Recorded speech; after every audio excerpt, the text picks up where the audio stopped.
One day the principal calls me. Redemption is beautiful. Remember I said that. One day the principal calls me down to the office and he says, Johnny, I know what you're doing.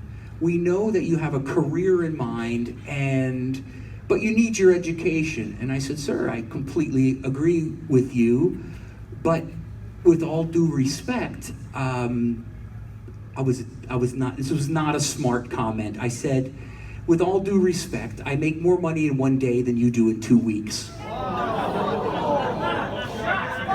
That didn't... Shots fired. That went over like a fart in church. Yeah, not good. So he laughed. It was kind of cool. He laughed and said, listen, how many sinus infections and stomach aches can one kid get? Because every excuse, why weren't you in school? Like, Mom, just tell him I had a stomach ache. You know, okay, another stomach ache. Ate too much pasta, meatballs must have been bad, whatever. Johnny's got a stomach. Sorry, he'll be there tomorrow. That was it for me. So he said, look, we know what you're doing and we know you're working. Just tell us the truth. Remember that.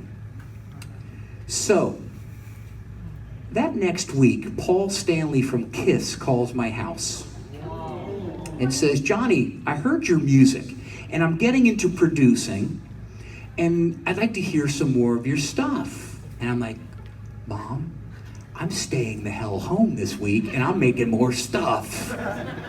So in the studio I went and I created a whole bunch of new songs and things that I was trying to finish, and I neglected school for that week. I had very supportive parents. I'll explain that in a little bit. Anyway, long story short, the following week I sent off the tape. Nothing really happened, but I did get to meet them and it was cool, and then later we all became friends and whatever. So that following week my mom said, Johnny, what do you want to put on the excuse? So remember that comment about the more money in one day than 2 weeks. Okay, so I said, Mom, tell them the truth. So she wrote, Paul Stanley from KISS called our house. My poor mom. Okay, so like first period and a half, Johnny to the principal's office. Johnny to the principal's office, please. I'm like, here we go.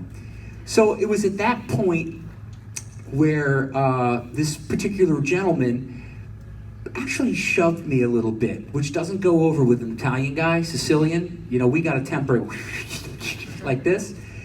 And he screamed and yelled at me. And I said, no problem, sir.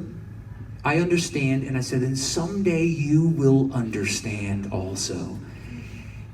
So actually that was 11th grade. On my senior year, I told my parents, short of murder from my father, we calmed him down, and I said, don't worry, they just don't understand, you know? So my senior year, my mother woke me up time to go to school, and I said, no, not going. And she covered me and said, go back to sleep. So I had a very different life. My parents understood exactly what I wanted to do. I knew what I wanted to do, and I focused on it 100%. The moral of the story, do what drives you, and do it 100%, okay? And do what makes you happy. It's not about the money. I can tell you guys, the things, the helicopters, the planes, they're cool as hell, but you don't need them, all right? You need health, you need love, you need happiness, you need to wake up and feel fulfilled doing whatever you do, okay? That's just that was my nice speech, okay?